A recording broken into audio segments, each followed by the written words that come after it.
ఇటు పవి, నేను పట్టుకుంటాను. ఇటు నేను పట్టుకొస్తాను, నాకివ్వు. పద.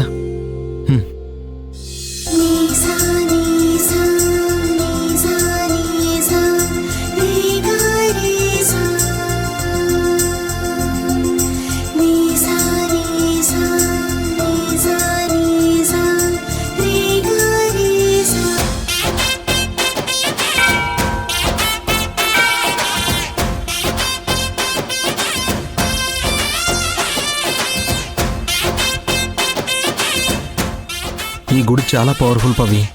నమ్మిన వారి కోరిక ఈ స్వామివారు తప్పకుండా నెరవేరుస్తారు. అంతేకాదు, నాకు అరవింద్ అన్నయ్యకి ఈ గుడితో అనుబంధం ఎక్కువ. చిన్నప్పుడు ఎన్నో జ్ఞాపకాలు. మా చిన్నప్పుడు నాన్న రెగ్యులర్గా ఇక్కడికే తీసుకొచ్చేవారు. ఉదయం నుంచి సాయంత్రం దాకా ఈ గుడిలోనే గడిపేవాళ్ళం. మేమిద్దరం కలిసి కీర్తిని కూడా ఆడించేవాళ్ళం. ఆ వయసులో ఆ పదాలకు అర్థం తెలియకపోయినా ఈ గుళ్ళో ఉన్నంతసేపు మనశ్శాంతిగా సంతోషంగా ఉండేది. క్రమంగా నాన్న బాగా బిజీ అయిపోయారు. అప్పటి నుంచి రెగ్యులర్గా గుడికి రావడం కాస్త తగ్గింది. దండం పెట్టుకో.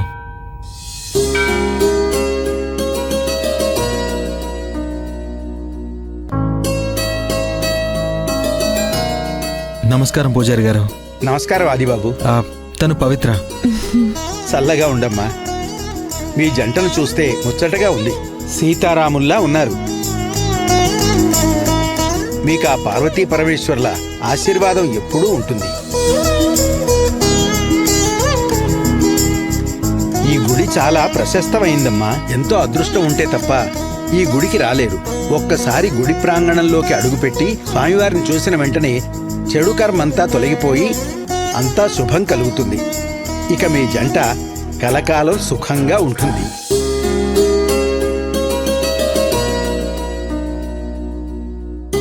ఆదిబాబు, నేను మీ ఇద్దరి పేరు మీద అభిషేకం చేస్తూ ఉంటాను. మీ ఇద్దరు వెళ్ళి పొంగలి వండి తీసుకురండి. సరే పూజారి గారు. మనసులో నిష్కల్మషమైన కోరికతో పొంగలి వండితేనే ఆ పొంగలి ఉడుకుతుంది, పొంగుతుంది. లేదంటే అది జరగదు. ఈ స్వామివారి మహిమది. వెళ్ళండి, వెళ్ళి పొంగలి చేసుకుని తీసుకురండి.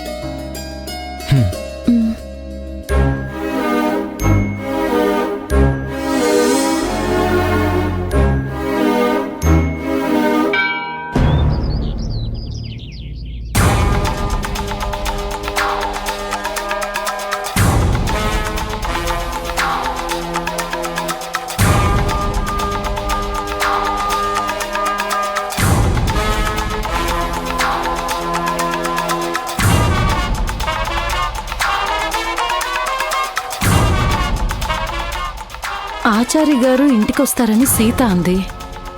ఇంకా రాలేదేంటి? ఈ మాట తను అడిగితే డౌట్ వస్తుంది.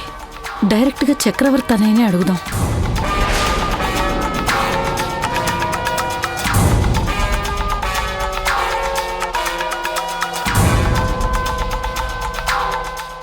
అన్నయ్య, బుక్ చదువుకుంటున్నారా? కనిపిస్తుందిగా. మళ్ళీ ఎందుకు అడుగుతున్నావు? అసలు నువ్వెందుకు వచ్చావు? అంటే కాఫీ కానీ పాలు కానీ ఏమైనా కావాలా అని.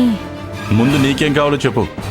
అదే, ఈరోజు నగలు చేయించడానికి నగల షాప్ అతను ఇంటికి వస్తున్నాడంట కదా, ఇంకా రాలేదేంటి? ఆయన ఎందుకు వస్తాడు? నగలు చేయించడానికి మీరు రమ్మన్నారంట కదా. నీకెవరు చెప్పారు? సీత చెప్పింది.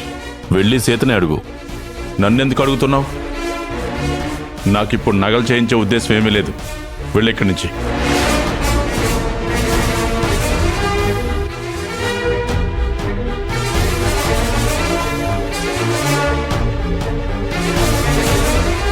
ఏంటి సీత, నువ్వు ఆచార్య గారు ఇంటికి వస్తారని చెప్పావు. చక్రవర్తి అన్నయ్యని అడిగితే అసలు అలాంటి ఆలోచనే లేదు అంటున్నారు. నువ్వెందుకు అలా చెప్పావు? నీతో చెప్పానా? నిన్నే వాసుకి అడిగేది. నగల షాప్ అతను వస్తాడని నేను నీతో చెప్పానా? లేదు, పెద్దావిడతో చెప్తుంటే విన్నాను. చక్రవర్తి అన్నయ్య గుడికెందుకు రావట్లేదు అని అడిగితే నగల షాప్ అతను వస్తాడేమో అందుకే రావట్లేదు అనుకుంటా అని చెప్పాను. అయినా దొంగచాటుగా మా మాటలు వినే బుద్ధి నువ్వింకా మానుకోవా? ఓహో అందుకేనా మీ ఆయనకి ఆరోగ్యం బాగోలేదని చెప్పి గుడికి వెళ్లకుండా ఆగిపోయావు? నీ తెలివితేటలు ఇంకెక్కడైనా చూపించుకో, నా దగ్గర చూపించకు. వెళ్ళు. బాగైంది.